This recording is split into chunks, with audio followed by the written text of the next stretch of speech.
Hello, this is Matthew Chan, editor of the extortionletterinfo.com website, and I am here with Oscar Michelin, and we are preparing this educational audio program to clear up some of the misunderstandings and myths about what's involved in a lawsuit.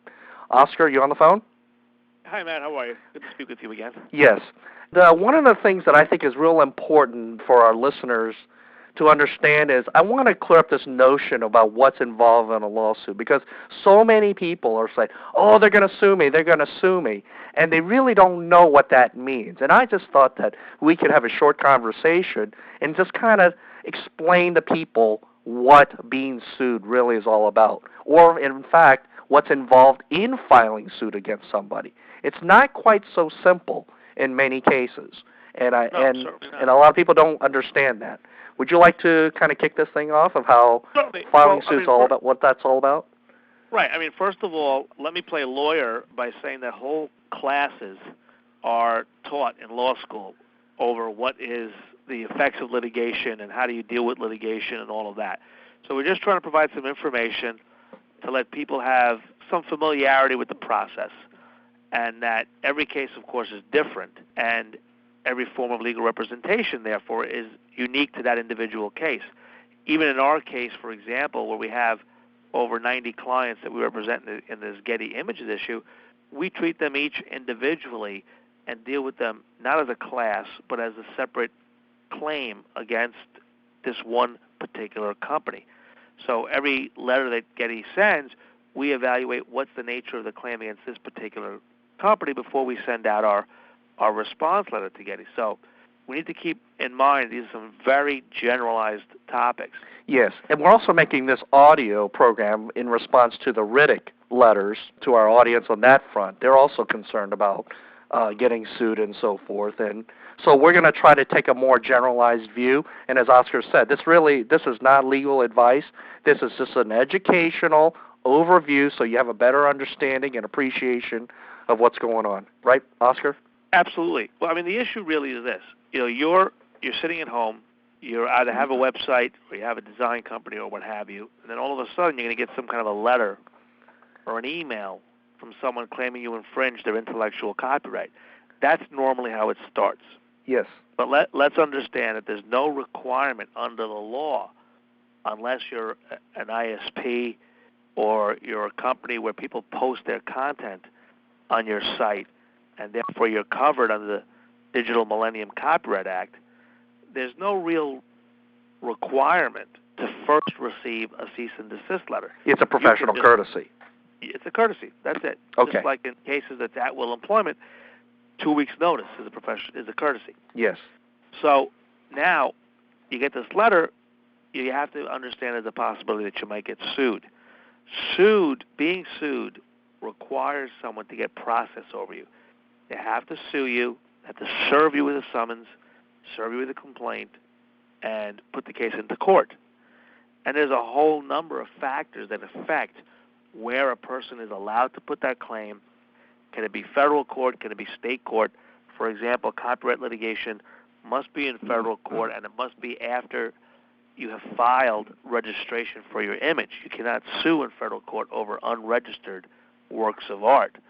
So that's also the first process there as well. So right away, a process server has to get involved. Now, it's different for an individual versus a corporation, am I right?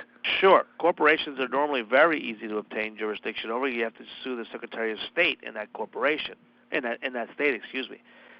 Every state has its own service rules, but most of the 50 states have a Department of State that handles incorporation, and the Secretary of State is normally designated as the receiver of process in many of those states. New York certainly is one of those. So that's a little bit easier.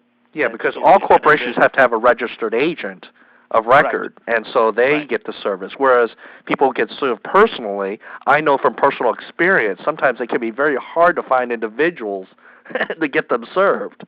Right, and most states allow people to make a certain number of attempts at different times, and then you can just, quote-unquote, nail it to their door and mail it to their address, and they've been served.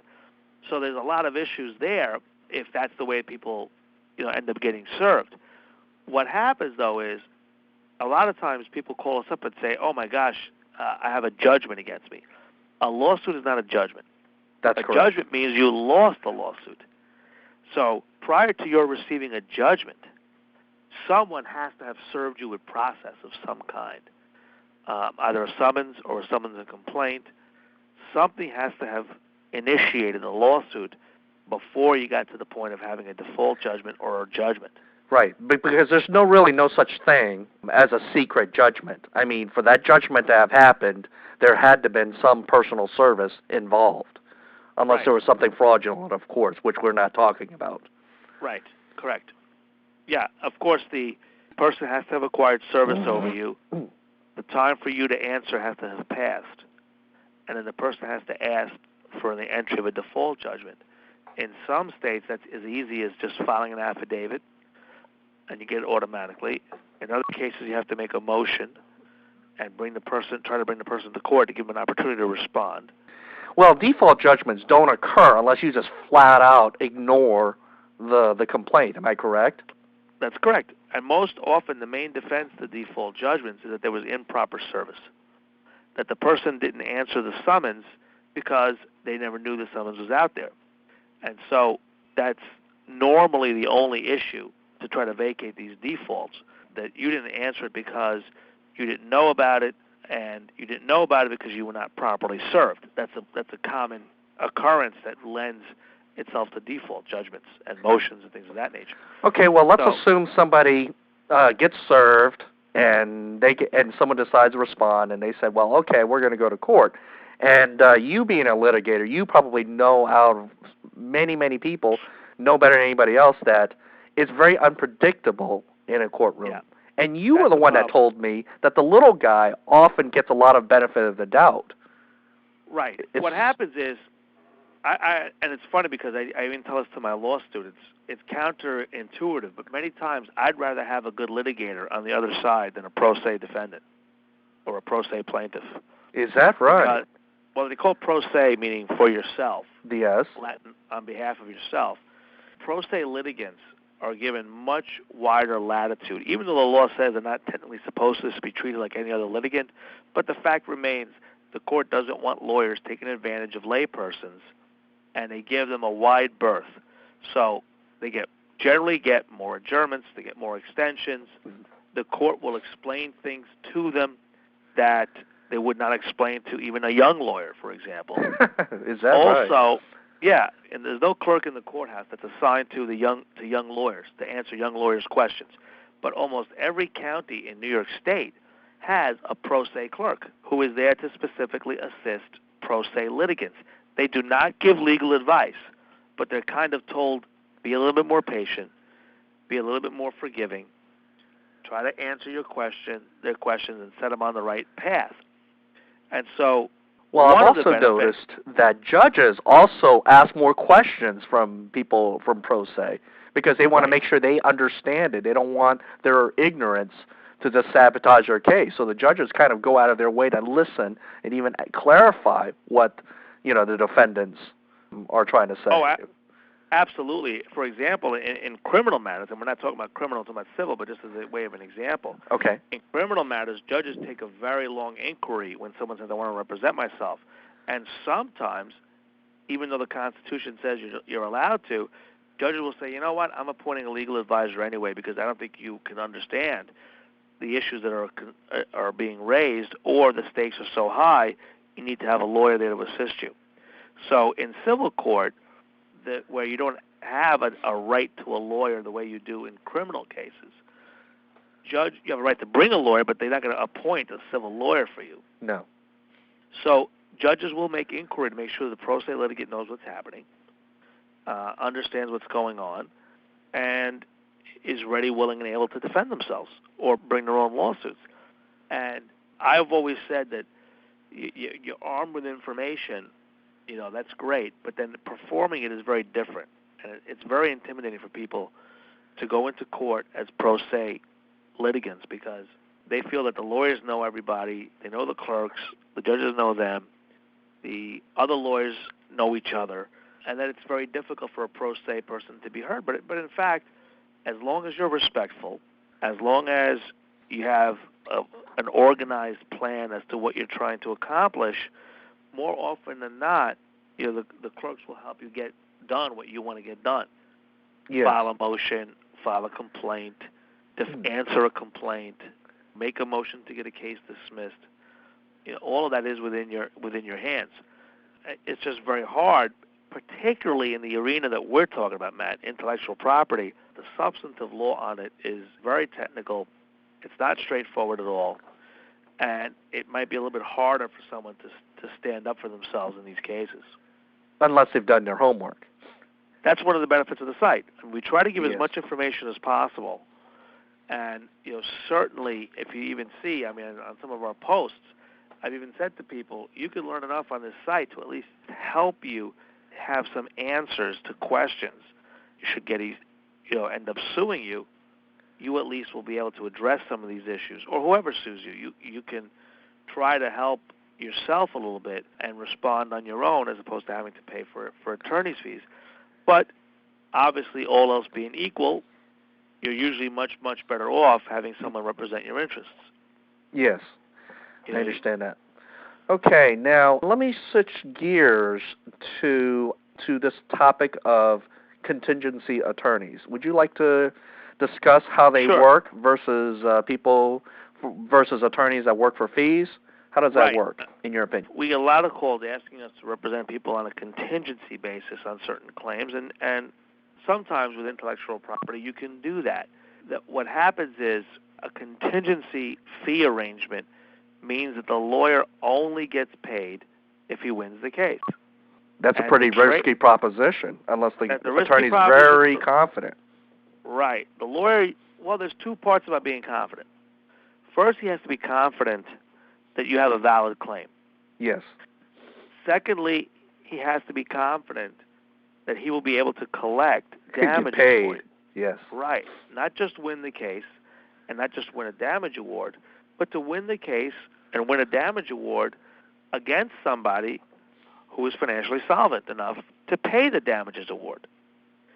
So that's the big hurdle, and that's why contingency fee attorneys are normally very picky in the types of cases that they take, because they either, obviously anyone will take a case where there's good liability and huge damages, but a lot of times they'll take a contingency case if there's only very good liability but little damages, or a tremendous amount of damages but not so strong a case liability-wise, and they'll settle it for a lot less than the case is worth, because they are going to receive normally anywhere from 25 to 33 1/3% of the net recovery. Now, an hourly fee arrangement, the lawyer just gets paid for the work that he does on a particular case. The difficulty there, of course, is controlling how many hours. Well, this is why you ask for retainers. You need a retainer agreement, and Yes. you need to make sure that you have monthly updates on both, whether it's contingency fees or hourly fees. You want something in the agreement that says you're going to be notified of any expense on the case over $100, and you're going to have the right to approve or disapprove that expense. Right. Because remember, even if you're going to pay your lawyer on a contingency fee basis, you generally remain responsible for the litigation costs. So while most lawyers will advance those costs, at the end of the case, if you lose, you're on the hook for them yourself. Right. And if you settle, they come off the top, and the lawyer gets that money back first. And then they take their percentage against whatever the net recovery is. Well, that's very good. I didn't know that. I didn't even think about the costs involved, so that's a very good point. That can be very expensive, particularly if you need expert testimony. And travel and flying people in and things like that. Oh, it's crazy. Correct. It can rack up to be a lot of money, and you're going to have that in the back of your head as to what's it going to cost me to bring this lawsuit and what's it going to cost me to fight this lawsuit. Yeah, I have no problems in saying to the public that this really came up because of the Riddick controversy, and the emails that were sent. He kept on threatening, if I remember correctly, to use a contingency attorney. And the first thing I looked at, I was like, well, that's a joke. I mean, and the reason why I said it was a joke was because I was wondering what contingency attorney would be stupid enough to go ahead, take on a case to file an old lady in some remote state that has a business that probably generates only a few $100s a year. I mean, that attorney would he would just be better off saying that he's going to do it pro bono versus being a contingency attorney. And Right. he wouldn't get any money. But I would bet that most of those cases against smaller or individual people would not be taken by contingency fees. But by the same token, if the person was a large distributor, yes, or had large claims and had an ongoing concern, certainly copyright litigators do it on a contingency fee basis in the right formula. You know, we've asked Mr. Riddick to send us some proof of some of the lawsuits that he's filed, and I've seen that in the past he has used counsel that are probably not contingency fee attorneys, but that mechanism that you described is applicable in any situation. That's correct.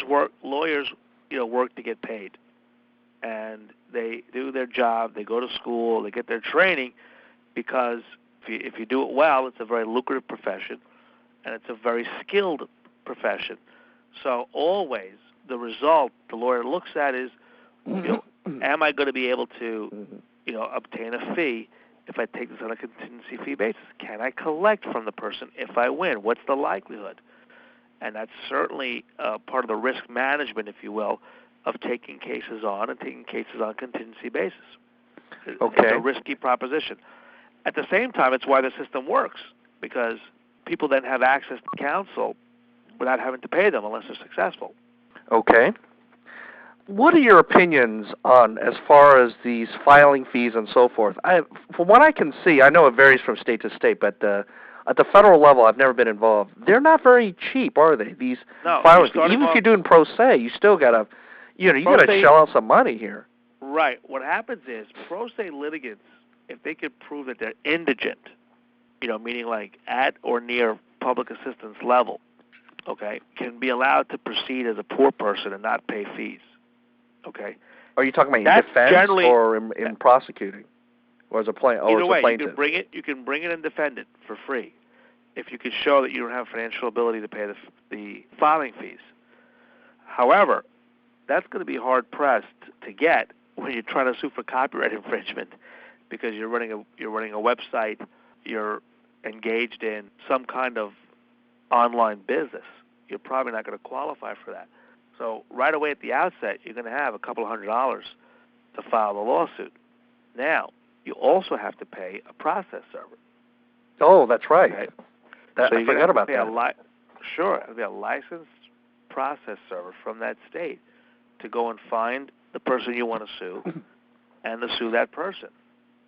And then, after you file the initial lawsuit, there are filing fees every step of the way. In New York State, you're paying $45 every time you want to file a motion. When you want court intervention the first time, you have to pay a fee. So there are fees all along the way during litigation normally. Plus, of course, copy costs, mailing. If you hire somebody to do your documents, it could be a very expensive proposition on both sides, suing and being sued. Yes. Well, that's why I wanted to do this audio, because what started all this is, oh my gosh, I'm going to get sued. And I knew, because I've been through the legal system many, many times as a property manager and landlord and so forth, is that they make you go through all these hoops, and it sometimes works for you and it sometimes works against you. So I've been on both sides of the judge's court, so I know what it's like. Yeah. Sure. I mean, look, judges are human beings. They're going to react to the evidence in their own individual ways. They're not robots. They're not automatons, and we don't want them to be. And generally, there is this kind of feeling like, well, look, this guy's got a lawyer. I need to make sure that this guy is getting the other side who doesn't have a lawyer is getting either an opportunity to get a lawyer, or if they've made this decision that they don't want to do that and they want to handle it themselves, that they're having proper access to everything the court's supposed to give them. But they're not going to litigate it for you. They're not going to explain things for you in the sense of here's what you have to do next. They're just going to answer your questions and try to help you manage your way through the red tape of the court system. Okay. Well, as we wrap up this audio, the last parting comment I want to make it to the audience is just get educated in what's involved in a lawsuit. If someone says they're going to file a lawsuit on you, think twice. Think about what's involved. Think about how much time they're going to have to take. Think about how much money they're going to have to spend and so forth. And even if they were successful in suing you, taking you to court and all that, how much would they ultimately win? And if they did win, how much could they collect? There's just so many things involved. And that's really what I want to say. What are your final comments on this? Well, just that also works out on both sides. Take that into account. That is true. When you say, hey, I want to bring a lawsuit against somebody, take into account that it's easier said than done. And that you have to really evaluate the validity of your claim and your ability to get process on that person. Can I sue them? Can I find them? Can I locate them? Where will I have to do that? And then more importantly, am I going to find an attorney willing to take my case for me if I don't think the person on the other side is going to be able to pay a judgment? You got to think about that, because if a lawyer won't take it on a contingency fee because he doesn't want to pay a judgment, what is the purpose of your lawsuit? Because that means you won't get paid yourself for your claim either. Right. So you have to keep these things in mind. It's not that easy. People think we're in a very litigious society, and in fact we are. But starting and defending lawsuits is easier said than done, and very often you end up spinning your wheels and spending your money without getting the result you think you wanted to when you started it. Right. All right, Oscar. Well, once again, I appreciate your time and this very educational call. I think our listeners will appreciate everything you've offered, and hopefully, they'll feel more empowered to defend themselves, or better equipped to deal with whatever situation they may encounter. Absolutely, and it's always a pleasure. If you have information, if you have any questions, just shoot us an email or give us a post on the site. Thank you. All right, Matt, thanks. Good talking to you again. Bye. Talking to you again. Bye. Talking to you again.